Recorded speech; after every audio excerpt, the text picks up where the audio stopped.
In the first Sonic video, I was very clear about how I think Sonic the Hedgehog 1 is a perfect video game. The physics-based movement remains amazing to this day, the length is just right, the music's iconic, and the game is very simple to learn, but difficult to master. I absolutely love it, and I've been playing it my entire life.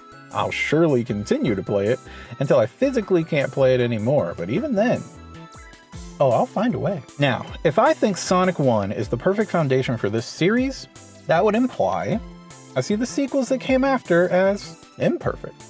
And yeah, I guess you could say I do. Sonic 1 was actually followed up by 2 different sequels pretty quickly. Sonic the Hedgehog 2 in '92 and Sonic CD in '93. Each game led by different core members of Sonic Team who actually found themselves split up after Yuji Naka decided to leave Sega of Japan. Now allegedly, after they finished the first game, Naka dipped out because of the working conditions, his pay, or perhaps just differences of opinion. The reason isn't super clear, and for our purposes today, not really important. I mean, such is the drama of video game development, and it persists to this day. Oh no! Naka and a few others would actually end up heading over to work at the newly formed Sega Technical Institute in America, at the behest of Mark Cerny. Hi, I'm Mark Cerny. Yeah, that Mark Cerny. This hodgepodge of Japanese Sonic vets and American Sonic newbies would go on to create 1992's epic Sonic the Hedgehog 2, with Sega of America's incredible marketing launching the game into the stratosphere, just like they did with Sonic 1. Hirokazu Yasuhara, the level designer for all the classic Sonic games, found himself also working at STI with Naka. Now, I consider this guy the third, often forgotten about, father of Sonic the Hedgehog.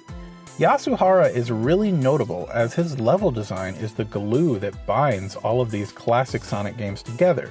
Without it, these games wouldn't be nearly as replayable as they are, so Yasuhara, thank you for all the fun over all these years. Just one more thing to note before we start. This video is going to largely focus on the original release of Sonic 2 on the Genesis. The versions featured in Sonic Origins is a true remake with a completely different engine, so not everything about how the game works is the same. I also don't feel all of its changes are for the better. I'm using both the original Genesis release and the 2020 Sega Ages version interchangeably here. M2, the developers, have done a fantastic job with this Switch exclusive version, and it's actually my preferred way to play both Sonic 1 and 2. It's even got some fancy added bells and whistles if you're into that sort of thing. You can use the spin dash in Sonic 1, I know you guys like to do that, and you can even use the drop dash in Sonic 2. Knuckles in Sonic 2 is even included. You've got save slots, you got a cute little challenge mode, and there's even an easy little toggle for both the level select and Supersonic. Now, seeing as how I've been playing this version and the Genesis version side by side for a while, I can assure you, these are damn near flawless versions of these games. If you're interested in having that original Genesis experience, I highly recommend the Sega Ages versions, unlike Sonic Origins, the latest collection. Anything exclusive to that poop dick version, I'll call out as we go along. But anywho, that's enough of that. Let's get right into why I love Sonic 2, but I don't think it quite eclipses the iconic original.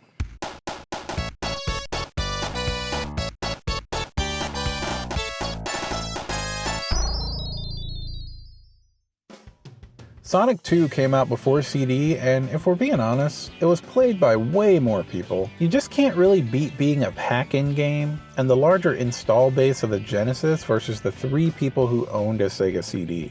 This game introduced an expanded world, taking place on the brand new West Side Island, new special stages with Supersonic as your ultimate reward, competitive and cooperative multiplayer, and on top of all that, it was a look at the first new main character in the series, Miles Tails Prower. Yes, his name is a pun on miles per hour, and yes, that is amazing.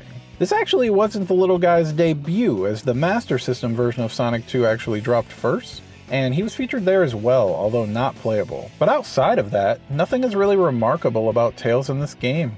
In the original release, he didn't have his flight ability available to the player, You didn't get that until Sonic Chaos over on the Game Gear. But considering that I'm the only person on the planet who played that when it was new, most people would say not until Sonic 3 instead. Look, I had a Game Gear in the 90s, okay? I loved that thing. I stole money from my grandma's purse to buy Sonic Triple Trouble from Toys R Us in 95. Weird flex, I know. I got in so much trouble. My grandma was pissed. My parents were pissed. My mom was all, "Where'd you get this money?" And I was all, grandma gave it to me. Bruh. It was a mess. I had to return the game. None of this was worth Sonic Triple Trouble, if I'm being fucking honest. Sorry, Grandma. On a lighter note, I'll always take an opportunity to take a jab at the re-releases of these games. Now, when it comes to Tails, newer versions of Sonic 2 thought to let players actually control his flight. For many fans, this is great. Just like adding the spin dash in Sonic 1, what could possibly be the downside? Before, Tails was exactly like Sonic, meaning all the same speed strats that were possible with Sonic were now also possible with Tails. You didn't have to worry about any sort of character difference when it came to chasing those high scores or those low times. Outside of very few instances where Tails' smaller hitbox actually made a difference, the character you played was just your personal preference. Many tricks require the player to hold the jump button when bouncing on an enemy or item box to carry their momentum into their next action. The input isn't super strict either, it's pretty flexible. And sometimes you might even want to bounce on something, hold that input, and then let it go and hold it again to accomplish some other kind of movement. Well, with Tails now able to fly, if for any reason you hit jump while already airborne, you will fly, ruining whatever trick you were going for. To normal players who are unhinged, maybe this is a fair trade-off, but it drives me crazy. Hell, sometimes my inputs just are not super clean. I got twitchy ass fat fingers, and I'll hit jump twice on accident and end up flying instead. There's stages that I just can't run as well with Tails in these newer versions of Sonic 2. Trust me, I'm well aware this is a me problem, but hey, it's my video, isn't it? I don't like playing these games with moves the characters originally did not have back in the day. And, frustratingly, just like with the spin dash in Sonic 1, I also have to be mindful of not flying as Tails when playing Sonic 2. It's annoying. But if Sonic Origins Classic mode was actually a classic mode and not just the anniversary mode cropped to 4x3, or if you could just toggle it in a menu, it wouldn't even be a problem. We also could have avoided the whole thing by just making the button to start flying something else. They already had the sense to do this with Supersonic. You used to transform as soon as you jumped with 50 rings, but now you have to hit another button to trigger the transformation. The compromise was right there, especially because Tails can't even go super in this game, so there would never be any conflict with the input. That's Tails. Tails is the only new character added, but Metal Sonic is actually here too, as more of a early concept instead of the dangerous boy we all know and love these days. Sonic 2's robotic doppelganger, lovingly referred to by fans as Silver Sonic, never said we were creative, is just a mini-boss in the final stage. He's neat.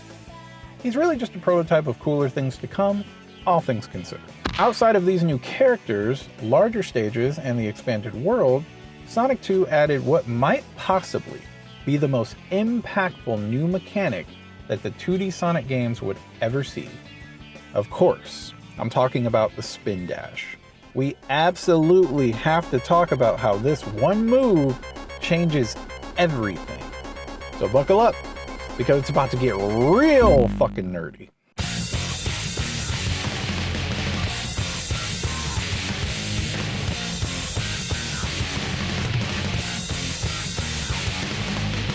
Some games have a core mechanic that is so fiercely woven into their very soul that if you were to remove it, everything else about the game's design would tumble like a house of cards. I would say Sonic the Hedgehog 2 is nothing without the spin dash. If this game didn't have the spin dash, I don't think we would remember it so fondly today, if I'm being totally honest with you. Because of this one move, you're so much more flexible and loose in the moment-to-moment gameplay and with how you approach the level design. Just in case you don't know, to perform it, you have to be able to stand still, hold down, and mash the jump button. Sonic will rev up and speed off when you let go. Do you have any idea how fast I am? I'm fast as fuck, boy! There are actually multiple levels of charge to the spin dash, and the best way I've found to get the maximum boost is to sort of roll my thumb over 2 face buttons really fast. I actually just started charging my spin dashes like this maybe 4 or 5 years ago, but it makes a big difference in every Sonic game with the move, including something as recent as Sonic Superstars. This is definitely another me problem, but I've noticed I grip my controllers really hard when I do this. I've actually jacked up my Joy-Cons doing this in Sonic Origins. Those things just don't seem built for this kind of abuse, but I actually find the original Genesis controller much more comfortable for this. These buttons are so soft and pillowy, but also super responsive. It's really easy to get a maximum rev spin dash whenever I'm playing the Genesis version. I guess they really just don't make them like they used to. Remember roll locking? Well, it was still very much a thing in Sonic 2. If you're unaware or don't remember, this is when Sonic is locked to his current trajectory while losing momentum if he jumps out of a roll. It's built like this to balance the move and play into the whole running state versus rolling state these things have going on. When Sonic is running on foot and he jumps, he maintains control over that jump. Running used to have a hard speed cap, but it was altered for Sonic 2 to allow for more high-speed thrills. There is a quirk to this that all the games up until Sonic 3 share. Whenever Sonic is running over the speed cap, holding right will actually cause you to lose that speed if you jump or get tripped up on something. Check this footage here. This is a good example of what I mean. I'm really not sure what to call this mechanic, and I'm truly torn on its implementation. On one hand, it makes these games a lot more technical to play at a high skill level, and seems very much connected to the other rolling and running mechanics. But on the other hand, it's not really intuitive at all, and if a player doesn't know about it or understand it, all this sudden deceleration is not going to feel good. The player wants to hold right. That's what you've been conditioned to do in 2D platformers, and that's what feels good. But this system is saying, let the level design carry you to where you need to be instead. It's really interesting, actually. Sonic Origins opted to remove this, and roll locking too. As a result, Sonic is just easier to control, and the spin dash becomes maybe a little more forgiving to use. I've somehow gone this long without mentioning Stellar Blade, so I'm gonna go ahead and do that now. You know how when you play a game like Stellar Blade with long animations you have to commit to on each attack? Dark Souls is similar. The original spin dash design is a lot like that. You commit to whatever jump or trick you're trying to do, and if you overshoot it, well, that's on you, friend. Sonic 2 also continues to treat Sonic's speed as a reward. You earn your speed through knowledge of the level design, and you maintain it through skilled play until you need to use it for something specific. The big difference with the spin dash is that it lets you have access to a variable boost of speed that you can pull out pretty much whenever you want. Need to make a tricky jump but don't have the speed? Maybe there's not enough room in the level to backtrack and try to build up the speed you need to make a jump? Do you know for a fact that a long stretch of the stage is coming up with no enemies or obstacles to impede you? Well, that's what the spin dash is for. If you want a fun challenge, play Sonic 2 without the spin dash. You totally can. I tried it for this video, and I was actually surprised at how smooth of an experience it was.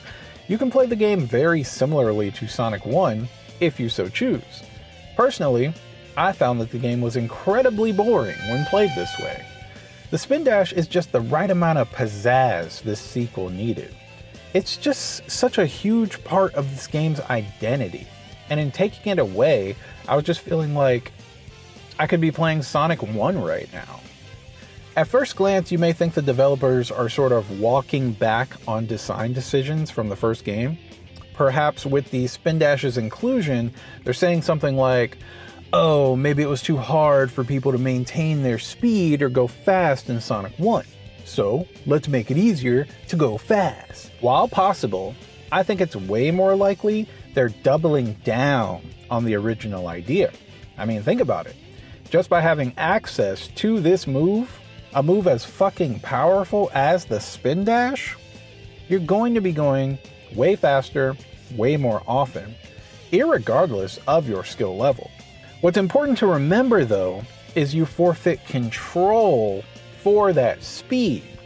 Sonic Origins takes a crap all over this nuanced game design, but luckily, I'm here to call attention to that nuanced game design. You're welcome. Since the idea of holding on to your speed to use later is still very much a thing here, if you had trouble with Sonic 1, the spin dash isn't going to be some magical band-aid solution for you.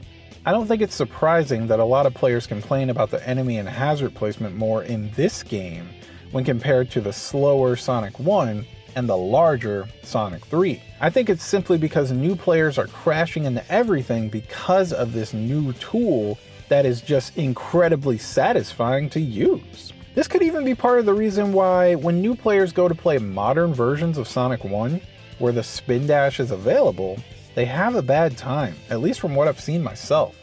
I'll never stop preaching this, but Sonic 1 is not designed with the spin dash in mind. When you try to force it in, just because it's cool, you're gonna have some problems.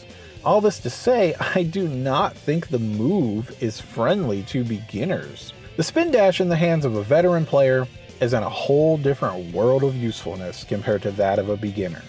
Duh. This is why I think it's so important to not judge these games too harshly on a first playthrough and to practice. An experienced Sonic 2 player is only going to use the spin dash when the level design says it's okay. A beginner is going to use it whenever they damn well feel like it. And a lot of those times it's going to be to correct a mistake. Hitting a wall, hitting an enemy, sliding back down a ramp. The beginner is going to use the spin dash in all of these instances, even when the level design is damn near screaming at them to stop. You're like promising me, like, I mean, I guess you weren't promising me safety, but it was either like jump or Mr. Krabs. Wait, get it. Ring, ring, ring, ring. Ring, ring, ring. Banana phone. This is gonna take a while. I have heard how Metropolis Zone is basically... That was not a smart move. I mean, with enough practice, you will be able to use the spin dash pretty much whenever you want to in any game it's featured in, but you can't expect to flawlessly weave through these stages on your first try.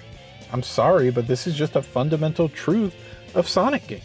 The spin dash really pushes the 2D Sonic formula in a way that I feel like we don't see again until the Sonic Advance series. Most of all, Sonic Advance 2, which just might be, now don't quote me on this, just might be the pinnacle of 2D Sonic. We'll get there when we get there. The spin dash's implementation also naturally leads to larger stages, but the issue there is we can still get through them just as fast as the old stages. For as much as I love the spin dash here, I find it exhausting to time attack this game because of it. So many restarts, so many mistakes, so many imperfect spin dash revs, so many stored jump inputs ruining your spin dash. Just the sheer mashing required to get the maximum boost alone can be really tiring, especially for my old bones. And it's part of the reason I can't sit and time attack Sonic 2 for hours like I can with, say, Sonic 1 or even Sonic CD. CD would actually change the spin dash input to just require holding a button down instead of mashing it. And a lot of people do not like that change. I'll admit, mashing the rev up just feels better, man. I totally get it. I get it. Game feel is amazing. I love to see it. Into the mouth. Nice. But damn, I really can't get mad at Sonic CD for trying to tweak it and make it a little bit more comfortable for the player to use, you know? On top of that, the way the move and the levels are designed is bound to lead to a lot of stopping and starting. This is something the veteran player and the new player just have to deal with. It doesn't really go away the better you get. Sonic Mania's Drop Dash would try to address this issue many years later. How successful it was is debatable. I feel like the developers would continue trying to solve this problem in future games. Look at something like Sonic Generations, where it went back to being a hold input, You didn't have to stop to use it, plus it just charged way faster and was like way stronger too. Like, what the fuck is up with the spin dash in Sonic Generations? Are we all in agreement about that? Other games, like Sonic Advance, do still have the mashing, but you actually get the maximum speed just by hitting the button like twice. All that extra revving is just something you can still do for fun. Maybe there was feedback originally from players that like their controllers were getting messed up, or maybe players' hands were hurting during extended play sessions. I'm not really sure, but I am sure about this. The spin dash is legendary. It fits Sonic perfectly and is a large part of the reason the skill ceiling of Sonic 2 is so damn high. You can push this game in ways that you probably never thought possible. And there are so many tricks in this game that are so fun to pull off across these varied and beautiful stages. It might be interesting if the spin dash was something only Sonic could do. I mean, think about it, it doesn't really fit Tails as a character, right? Tails can already fly, and he offers a more forgiving experience overall, so I maybe wouldn't mind it if the spin dash was something only Sonic had, to reinforce the idea that he's the fastest thing alive. I don't know, maybe that would be going too far. What do you guys think? Is that crossing the line? I know one of the strengths of 2D Sonic gameplay is the fact that every character is basically a slight modification of Sonic. So let me know down below. Really curious what people have to say about that. Oh my God, who the hell cares? When it comes to the actual level design of Sonic 2, I'm gonna maybe blow your mind here and point out the fact that no, it was not all about speed. This is not my beloved Sonic Advance 2, the pinnacle of 2D Sonic. This game isn't all about the roller coaster loops and thrilling slopes like most people seem to believe, just because they played Chemical Plant a few times. Not to say that wasn't a small part of the team's goals here, but that end result is just what you're bound to get when you trim the fat in a Sonic 1 level. So sure, you're gonna go fast, no worries there. But you're actually going to explore a lot too. Yasuhara and the team made sure to fill these stages with tons of things to find. Now you're probably thinking, hey, isn't Sonic CD the super exploration heavy classic Sonic game? And yeah, it does have a lot of that, and we'll get to that when we get to Sonic CD. It really needs to be said that Sonic 2, and 3 for that matter, are no slouches when it comes to exploration. You are rewarded for checking out every nook and cranny of these stages, whether it be with more rings that keep you alive and increase your score, extra lives, power-ups, or star posts. These checkpoints got promoted big time from the previous game. Sure, there's still checkpoints in this game, but that's not what's cool. What's cool is they now serve as the entrances to Sonic 2's brand new special stages. If you pass a star post with 50 or more rings, a sparkling ring will appear to take you to the special stage so you can try for a Chaos Emerald. Throughout each level, as you explore, you're going to find these star posts in really weird fucking places. Like super out of the way places. If it's a checkpoint, why on earth would the developers put it so out of the way? Well, it's because this is essentially the precursor to the big rings introduced in Sonic 3. If you aren't convinced that's the case, I'll break it down even more for you. What are the big rings? What's their function? What's the point of them being there in Sonic 3? They are entrances to special stages that are hidden off the beaten path, rewarding players who explore with a chance to collect a Chaos Emerald. The ultimate reward for collecting them all being the ability to transform into Super Sonic and get the true ending of the game. Sounds like a Sonic 2 star post to me! This change to the special stage system made it so that players now have many more chances to collect all the emeralds in Sonic 2 compared to the first game. Sonic 1 only has 10 chances to get 6 Chaos Emeralds. Pretty rough. Sonic 2, on the other hand, has 8 chances in the first level alone, more than needed to unlock Super Sonic, and 48 star posts across the entire game. That is incredibly forgiving, and the explorative player should really have no trouble at all unlocking Super Sonic. There is an interesting wrinkle though. Any star post you activate will activate any other star posts that come before it in the level. This is on a linear plane going from left to right. The elevation doesn't have anything to do with it. The devs get really silly with this in some places, like here in Chemical Plant. They hid a star post down here, a place you wouldn't really go if you're just trying to get through, so okay, cool, whatever. But it's right next to another star post just over this gap. If you activate this first one that you see, you'll lose your chance to activate this other one hidden just off screen, because that one technically comes first in the level. Remember, left to right. They do this in Aquatic Ruin as well, right here. If you manage to keep to the high path, you'll run right into this post here, but wouldn't you know it, right before that point in the stage on the lower level, there's another one. Get that one on the high path and say goodbye to your attempts at the lower one. When you complete a special stage, you're also put back into the level with 0 rings, but the entire stage has reset. All the previously collected rings and item boxes return, so you have to go find 50 more rings in the stage and then come back to the star post you purposely avoided before. The system isn't really intuitive. The manual doesn't say anything about it, not from what I remember, and I only picked up on how exactly it works from all my years of playing. Having to recollect 50 rings is easy enough and plays well with the 10-minute time limit each stage still has. Do you think you can pull off another special stage before time is up? Well then go for it. Like every other nuanced element of classic Sonic game design, this was fixed in Sonic Origins. In that version, you collect 50 rings once and you carry that same 50 rings with you to each checkpoint. No need to search for more. God forbid we explore the stages longer than we have to, right? Man, I cannot stand this version, I fucking swear.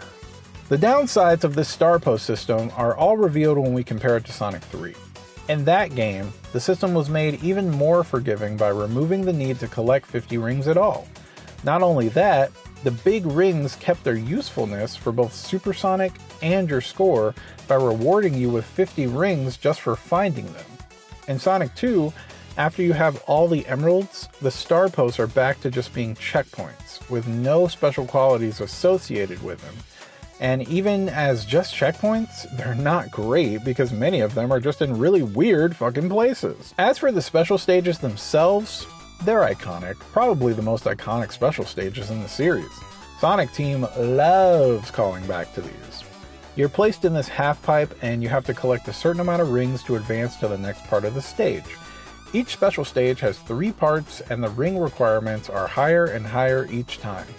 The rings patterns and the stage order are always the same so that you're able to memorize them easier. But you've got to avoid bombs on the track or you'll lose rings and maybe miss the target amount. If you're playing with Tails by your side, the amount of rings you'll have to collect is actually a bit higher, since Tails can snag rings that you happen to miss. Now, I gotta call you guys out because some of you try to use Tails getting hit as an excuse for why you're not successfully completing the stage. But let's be real here, that is a skill issue. Legitimately. Like, I'm not even being sassy about it this time. Just look at the logistics of the situation. Tails is just collecting what you miss. If you play well, you'll have all the ring requirements met on your own, with anything that Tails may have just being a nice extra for your score. If Tails takes a hit and you end up missing the goal, well, I'd argue you didn't do a very good job on your end either. Not only that, if you have a friend controlling Tails instead, it'll only make it easier for you to get the emeralds working together as a team. The game doesn't move on to the next special stage in the lineup until you complete the current one, further drilling the ring pattern into your brain from all the sheer repetition. You will get it.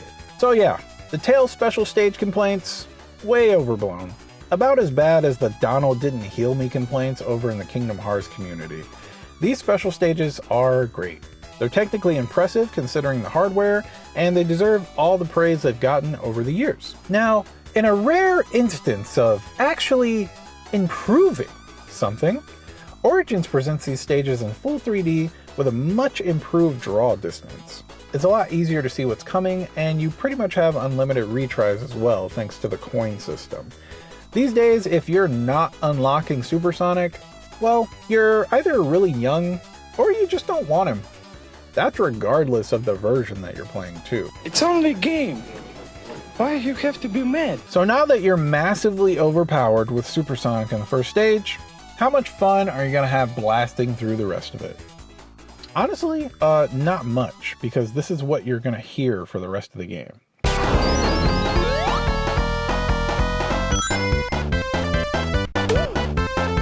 So yeah, we're just gonna turn that off right there, thank you. I think overall level design in Sonic 2 is really solid. Dare I say, it's excellent. But I don't feel like the game asks as much of the player when it comes to their understanding of the physics-based gameplay, and this is probably the Spin Dash's fault. I mean, I don't think it does it as much as Sonic 1 did. It's also not as polished of an experience, and that's a real shame. For starters, Sonic's ball form gets tripped up on loops and slopes pretty often when you're breaking that speed cap. It's not like this is hard to do, it happens all the time in Emerald Hill and Chemical Plant, for example.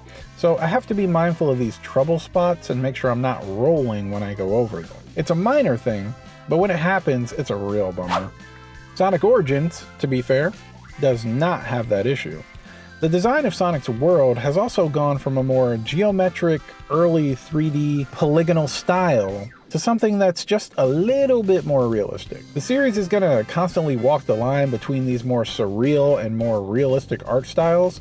I don't really have a preference either way as far as the whole series is concerned, but I do prefer the look of Sonic 1 over Sonic 2. Most Sonic stages are really good at capturing this feeling of threading the needle. Once you know the stage layout and you get into a good flow, it's really satisfying to pull off a perfect run. Unfortunately for Sonic 2, this means that when you learn these stages, they're all going to be over right when they get going. This is largely because the stages weren't made big enough to really accommodate the power of the Spin Dash. I can't really blame the devs, what with Sega breathing down their neck for this sequel and all. Some things never change, but I really think it's a shame just how much was cut from this game. This would be remedied in later games, but now that each stage has 2 acts instead of 3, I find the whole adventure to be a blur, and not in a good way. Even more so if you actually do unlock Supersonic early on, because then every stage will just play the Supersonic theme on loop as you blast through, just blending every stage together even more. For as fast as we are in Sonic 2, I think the game really would have benefited from keeping that 3-act structure. Sonic CD kept 3 acts, and I think it's a better game than it would be with just 2. It gives you enough time to actually enjoy being in these levels. CD has really short stages, I would say shorter than Sonic 2 even, but it doesn't feel like I'm leaving a zone as soon as I just got there. When I start a new game in 2, I feel like I blink and I'm in Mystic Cave. I'm like, how the fuck did that happen so fast? I know a lot of people prefer 2 acts instead, but I've always felt that if you're only going to have 2 acts, they've got to be much longer. I think they took this lesson to heart with every single Sonic game after this one that just had 2 acts, like stuff like Sonic 3, Sonic Advance 1 and 2, Sonic Heroes, Sonic Generations, I mean the list goes on. In a move that surely contributes to my massive sex appeal, I have a spreadsheet where I've been tracking my best times across various Sonic games. So here's some data points for you. If I'm playing the original Genesis version of Sonic 1, I can beat the entire game in about 20 minutes. Even faster if I'm playing the remake, closer to 16 minutes because of changes like no roll locking and minor differences across the stages brought on by the new engine. Sonic 2 is similar, a little over 20 minutes here for the original, and just under 20 minutes for the Origins version. That is moving through 22 stages and 11 level themes, compared to Sonic 1's 20 stages and 6 level themes, with one of those stages being a 2-minute auto-scroller that I can't do anything to speed up anyway. The endgame of Sonic 2, I would say everything after Oil Ocean Zone, takes up like 8 minutes of the entire run on its own, largely because of Metropolis being the only 3-act zone in the game, and also Sky Chase being set at about 2 minutes. So we're talking about only around 11 minutes to get to that endgame. That is moving through lots of distinct areas very quickly. It's nuts. And I just think Sonic 1 paced it out better.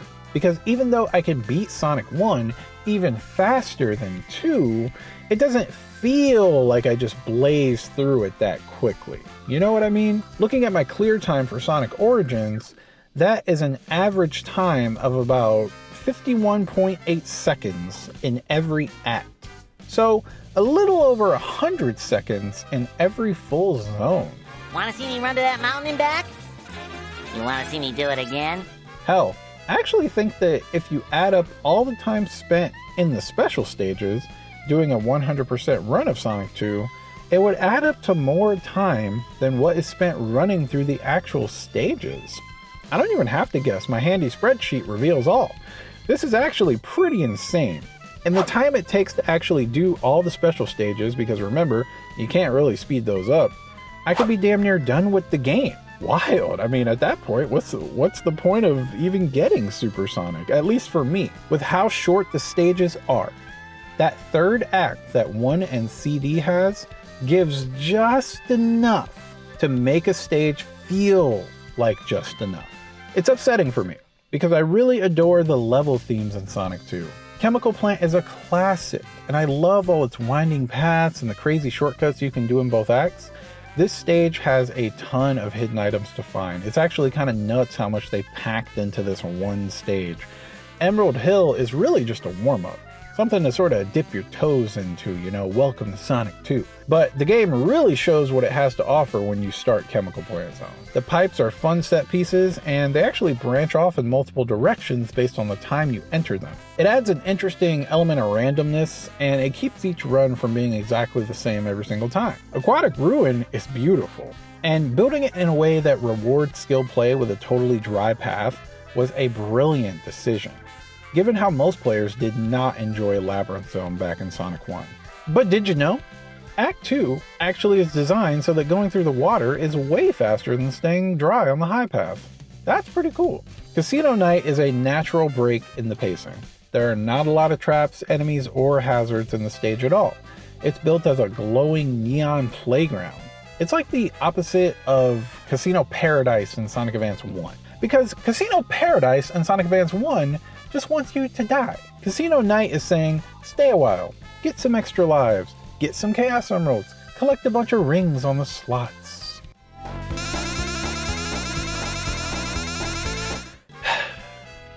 Go into crippling debt. The stage really is just a vibe, like Spring Yard before it, and it cemented the whole casino pinball stage theme thing that we see in Sonic games to this day. But let me ask you this. You ever actually try to go fast here? Man, let me tell you, I didn't for years. It was always a stage I played slower. But once you try it, you realize all those fun bumpers and slots, yeah, those are the hazards and obstacles. These days, I always try for that 30-second time bonus in Act 1, something that is just barely possible for normal gamers like you and me. Shout out to the God Gamer speedrunners, especially you glitchless speedrunners. That shit is awesome. Seriously. Hilltop is next, and I feel this is where players say the game starts to lose some steam. I mean, I don't say that. I love Hilltop. I'd never say some shit like that. Are you kidding me? I've heard this stage is actually a remnant from the days when Sonic 2 was meant to have some sort of time travel story. Hilltop was going to be a version of Emerald Hill from the past. I'm glad we got the Sonic 2 that we got instead of that. Leave the time travel to Sonic CD. Hilltop has a bigger emphasis on traditional platforming, and as a Sonic 1 enjoyer, I appreciate that. It's got this part at the end of Act 1 that I always wondered about though. See, if you take this spring to continue the main path, you can go into a secret passage here and grab an invincibility power-up. This is useful because as you run down this main path, an earthquake will start and trigger a bunch of lava, and that lava is blocking the door out of this place. If you get this power up, you can just speed on through. But what if there was a way through that was baked into the set piece that didn't require you to go out of your way to grab that power up? Turns out, if you spin dash at the right time, you can hit this platform coming up out of the lava and your momentum will carry you right on through, unscathed. This works in both versions of the game and it saves a bunch of time. I was like geeking out when I pulled this off the first time. But that's enough hills and lava. Why don't we get a little spooky? Mystic Cave slaps. This is easily my favorite stage in the game. I mean, come on, just look at it. This song is a banger. This cave is dank. And it's a fun one to speed run too. Man, if only we had 3 acts. I'm gonna come. There's a really cool part of Act 2 where you actually leave the top path and go for this middle one instead. You can bypass the last portion of the level that kind of takes you a long way around. There's also this trick in Act 1 that works in both versions of the game, where you can use an invincibility power-up to jump off of this spike trap here and just squeeze through this locked bridge, skipping a big chunk of the level and taking you right to the end. Tails can actually fit right on through, but Sonic has to curl into a ball to get through. A cute touch. I love this stage so much, and I'd add 2 more acts to it if I could. If I could go back in time and talk to Yuji Naka, I'd tell him first to not insider trade like ever, don't do that.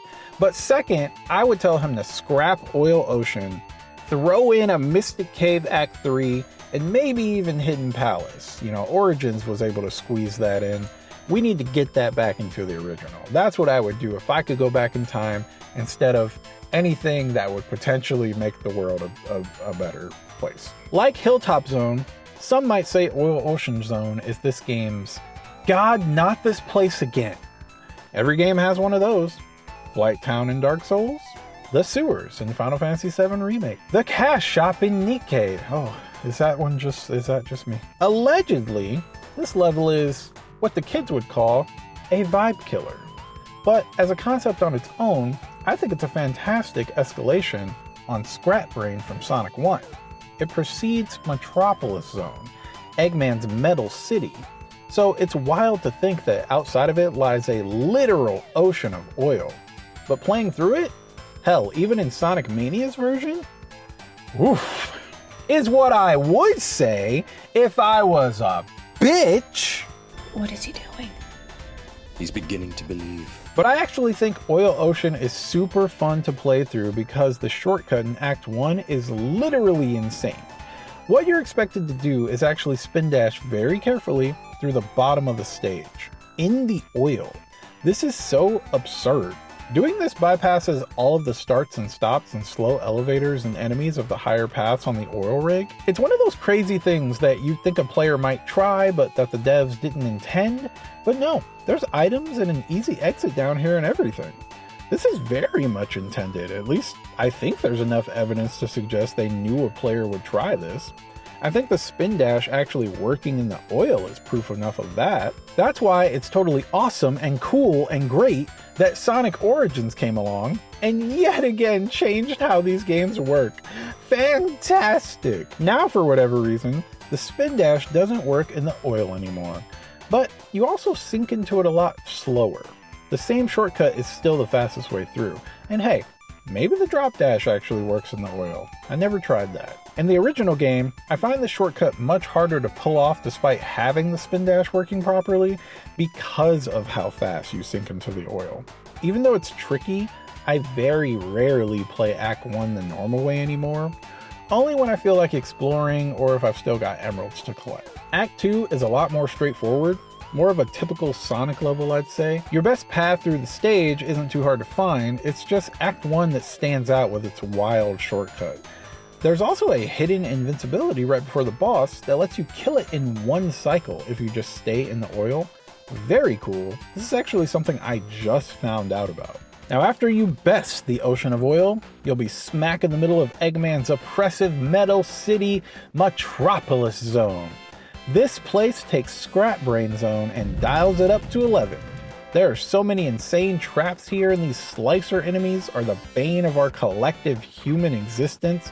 This is another one of those stages where you're tasked with going fast in a place that is not built for it and completely hostile to you. If you actually rise to the occasion and learn the level layout and enemy placement, maybe you'll find that Metropolis is one of the best levels in the game? Stop the cap. Stop the cap right now. Stop the cap. Hear me out. So many things in these levels are operating on timed gates, it's more important that you're at the right place at the right time, just like with Marble, Labyrinth, or Scrap Brain. Metropolis is a cut above all those stages because it incorporates more of the roller coaster thrill ride parts of Sonic level design that those others were missing. Metropolis has you spinning through these giant turbines, running up and on walls and ceilings. It's a great stage. We also have counters for every aspect of it that a player might find annoying. 1. Slicers. All you gotta do is first know where they are. I mean, not really any way around that. Welcome to Sonic the Hedgehog. Once you know the level, just either jump past them or right on their heads. That attack will always miss. Number 2, the gears and the starfish by proxy. In Sonic Origins, just run and do not stop. These shorter gear sections jump off way earlier than you think you need to. And for the final big gear in Act 3, same deal. You won't get hit by the starfish as long as you just run. Now, in the Genesis version, if you run without Tails supporting you, you'll get hit. That is, if the starfish haven't already glitched out and gone totally passive anyway. They tend to do that a lot. If you run up a gear with Tails supporting you in Sonic Origins, you'll get hit there instead. I guess the remake devs just wanted to change it so that you didn't need to rely on Tails as much to get through safely. That's fine and all, but try to keep it in mind depending on the game version you're playing. Number 3, the boss. Oh yeah, this game has bosses. The boss of this zone, I will totally admit, is fucking stupid. So far, the bosses in Sonic games can be dispatched really quickly. Whether you're damage boosting through them or not, the earlier bosses are really of no consequence. Very similarly to Sonic 1, there's not much to say about them, but then there's this guy. And I struggle to understand how they thought this was a good idea. And I've got to say, in all honesty, it's the biggest piece of dog shit. You see, Eggman has gone and surrounded himself with this swarm of eggs that acts as a shield, and if you time your jumps right, you'll be able to land a hit safely through it. But in all my years of playing this game, this is not something I could do consistently. I don't think I've ever beaten this guy without taking a hit, like ever. Pretty sure I just tanked the hits to kill him faster. But since this is my big video about Sonic 2, I finally decided that a 34-year-old man not being able to beat this boss without taking damage was kind of ridiculous. There had to be a trick to it. So I sat my ass down and actually examined this guy. So here's what I found. It is foolish to attack from the middle. It's way harder to land a hit there, and attacking from the top is also way too risky. Now see, what you want to do is actually pick a corner and watch it carefully. When that corner is exposed, attack, rinse and repeat. Look, this is immaculate Sonic 2 gameplay. I need you to be impressed right now, please. The only other boss of note is the final boss, but to get to him, we have to get through Sky Chase and Wing Fortress. Sky Chase is a chill auto-scroller where you just bop enemies, try for the highest score you can. You get point multipliers if you can kill more than one enemy in a jump or roll, so after you learn this stage's enemy placement, you can get a pretty nice little boost from it. It's also a nice story moment because Tails fucking dies. What? I got the map for Wing Fortress. Isn't it cool how it kind of actually does look like a ship? A ship that, like, went through a cheese grater? Looking at this map, you may notice that the fastest way through the stage would appear to be right over the top. You'd avoid pretty much everything in the level, including this whole section of forced backtracking. So, how do you do it? First, you have to make your way to the top of the ship. Right here, grab the always amazing Speed Shoes power-up, and from there follow the main path until you get launched by this launcher thingy. It's going to send you flying up to where those floating ring monitors are. On that note, guys, you couldn't have, I don't know, put a platform up here? Swing your momentum and jump right at the last second and you will clear that gap. This is one of my favorite tricks in the whole game. It's like everything comes together for this perfect moment in the final normal stage of the game. Something I've also always wondered is it possible to collect these ring boxes that are meant to be your platform but still make that shortcut? If you've seen it done before, let me know. That would be pretty sick. After another easy boss, Eggman escapes, and luckily Tails rises from the dead to give Sonic a lift. We're taking this fight to space and it all ends in the Death Egg Zone. The Death Egg, I think, is really cool. A huge egg-shaped battle station with old Egghead's face plastered on it. Eggman really is nothing if not modest, but we don't get a good look at the outside of it in this game, just a small glance here in the credits for Sonic Origins. Now correct me if I'm wrong, but it didn't get a proper design until Sonic 3, and they decided to make it look like a Death Star. Beautiful. Legally distinct. The Pow World devs would be proud. There's no actual stage here though. It's just a mini-boss and the final boss. I don't really consider Silver Sonic a threat at all these days. I mean, just look at this gameplay.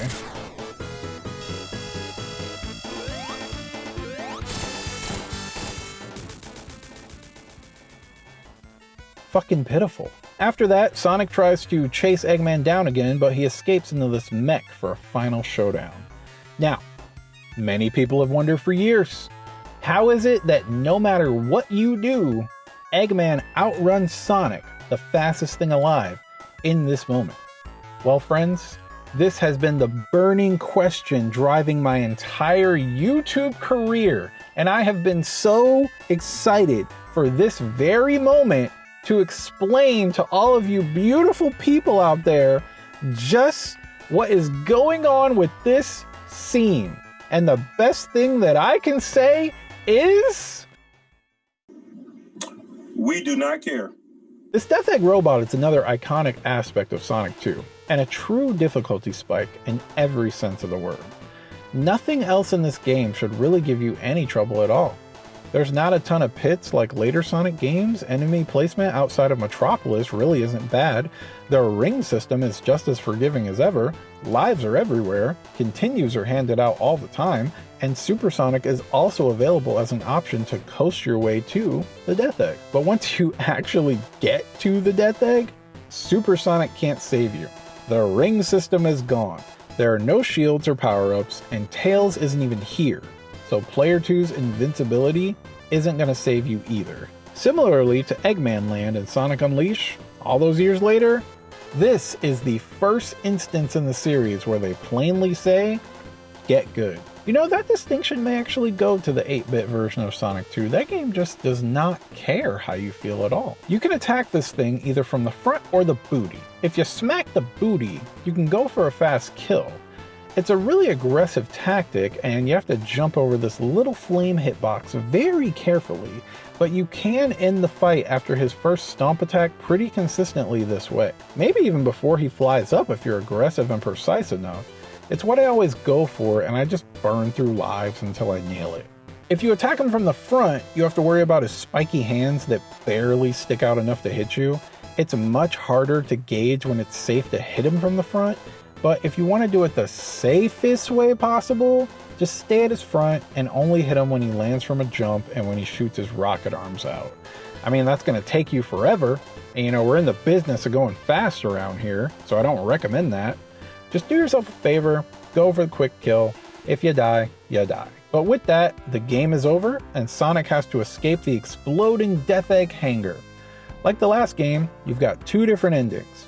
In both endings, Tails heads out in the tornado to try and save Sonic after the Death Egg explosion. In the normal ending, Sonic is falling helplessly, but is saved by Tails. In the true ending, Tails is amazed to see Sonic survive, and what I've always assumed is his first canon transformation into Super Sonic. It kind of reminds me of how Sonic saves himself in Sonic Adventure 2 by using Chaos Control, a technique that he thought was unique to Shadow. This ending leads right into Sonic 3, and it's the one I prefer. I've heard people say that robbing Tails of the save here just kind of hurts his character, and that the regular ending is better, and I disagree.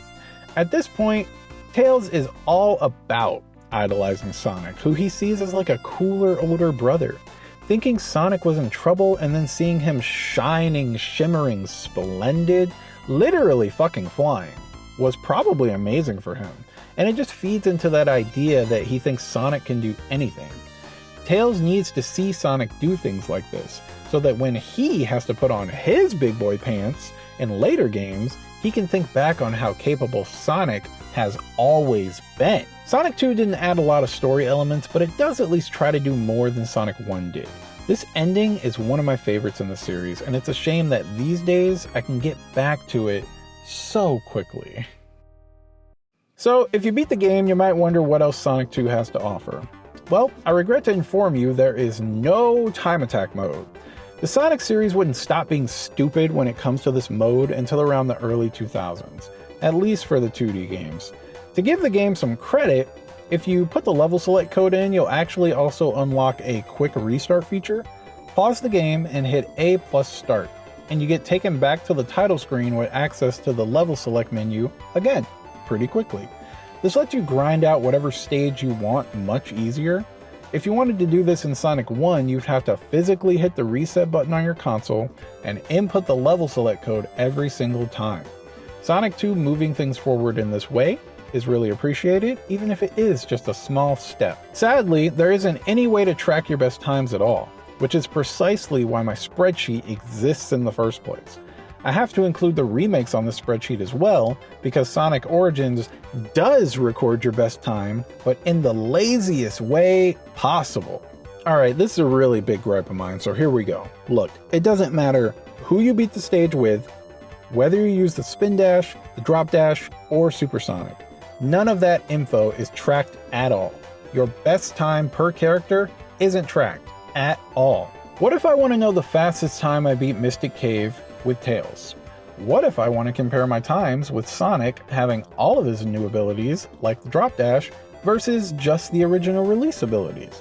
What if I want to speedrun the stages as Supersonic, who is pretty much a totally different character and playstyle? The original Genesis games weren't interested in recording any of this info. Hell, maybe they couldn't. And the Sonic Origins collection only cares to record your fastest time, but not the context of it. That makes the leaderboards included there pretty lame in my opinion, because there's nowhere for people who want the classic experience to even compete. I run stages in classic mode with my self-imposed restrictions, and I do the best I can, but I'm never gonna beat the best of the best who are over here spin dashing in Sonic 1 or flying in Sonic 2, you know? Sonic CD will make a valiant effort, but the Sonic Advance series would go on to set the gold standard for time attack, with every stage being tracked independently per character. The only thing these games don't do is tally up a total across the entire game for you, but it's still better than what we got in the classic games. Luckily, you can just track this stuff yourself if you're a big enough nerd like me, so it's not the end of the world. Just frustrating to see this mistake repeated as the series continues. To round things out, the game is actually the first instance of multiplayer in the series, both cooperative and competitive. In the original release, you could play through 3 different stages and a special stage, competing to see who would win the most rounds. The remake takes this a step further and you can compete in whatever stage you want in the entire game. It's pretty natural to think that when it comes to Sonic games, the better player would just always win. If I sit my fiance down and ask her to play with me, she doesn't really stand a chance if it's a straight up race. And luckily, the developers realized this as well. Instead of the multiplayer being as simple as reach the end first, you are scored based on a few different categories. Who finished the stage first? Who collected the most rings? Who got the most item boxes or the highest score?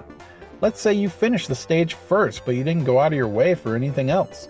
You didn't collect a lot of rings, you didn't get a high score, you didn't kill a lot of enemies, you didn't do anything. The other player who has taken their sweet time, collecting rings, killing enemies, collecting items, even though they don't finish the stage first, or hell, maybe even not at all, they would still win that round. Multiplayer in Sonic 2 is actually pretty well thought out and approachable for everyone regardless of skill level. Unfortunately for me, all my friends are deathly afraid of playing any sort of Sonic game with me.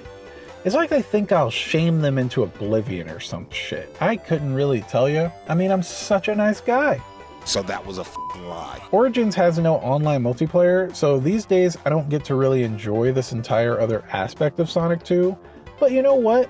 My little guy has been into Sonic lately, and it's been really cool seeing him get so excited for me to play these old games, so maybe when he gets bigger he'll play some Sonic 2 with his old man. At least until he gets old enough to think that everything his dad likes is lame. If you don't want to go head to head, or you just need some help getting through the main game, or unlocking Supersonic, you and your buddy can hop into co-op multiplayer. It's ass. Mostly. If you're trying to play through the main story with someone having the same level of agency like, say, a new Super Mario Bros. Game, I'm sorry, but that's not what this is. I think Player 2 controlling Tails is designed to have 3 key benefits and not much else. 1. Help with the bosses. Tails is invincible. Player 2 can throw themselves at any boss in this game except the final one. Sonic can just kind of hang out while Tails does his thing. If Sonic does get hit, Tails is there to help collect rings too. Just having Tails in a fight increases Sonic's survivability. 2. Unlocking Super Sonic. Tails being controlled by another actual human is incredibly useful for completing special stages. Once you actually get those emeralds though, I mean that's pretty much it for Player 2. He's gonna most definitely get left in Super Sonic's dust, and he isn't needed for the bosses anymore either. All the issues people have with computer Tails in the special stages can be addressed if you've got someone else to play with. And number 3, his flight. Though this is only in the remake, but if you're with Tails, you're able to have him carry you to high platforms. Origins lets you do this even if you're not playing with another person, which is neat. Co-op would go on to be improved in later games, but for a first try, I think the developers did a pretty good job. Comparing it to the latest Mario at the time, which still would have been Super Mario World, that game didn't allow player 1 and 2 to play together at the same time at all. You had to take turns. I don't know if you've ever met a kid, but they don't want to take turns. Considering the time this game released in, the multiplayer was actually a step ahead of the competition, despite its flaws. I have many fond memories of playing this game with friends and family. These days, I would prefer to have a proper time attack mode with in-game rewards tied to it, like Sonic CD, but I can't act like I didn't get any value out of the multiplayer offerings in this game. It's also worth noting that this mode would go on to be the most fleshed out multiplayer mode in the classic games. That's something that'll always be unique to Sonic 2.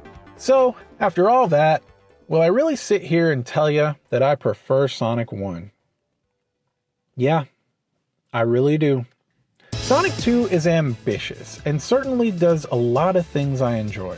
It really swings for the fences, but it just doesn't nail all of its ideas. The Spin Dash is a true monster of STI's own making, and it's only natural the first game to introduce such a drastic shift to the formula would need a little refinement. On a technical level, the game just isn't as polished as Sonic 1, and the tumultuous development led to a lot being left on the cutting room floor, more than any of the other classic Sonic games. Sonic 2 is a game I feel really needed those extra zones to be something just a bit more substantial, something that really felt bigger than Sonic 1, big enough for the giant 2 slapped on the front of the box. Tails is here, but he's exactly the same as Sonic.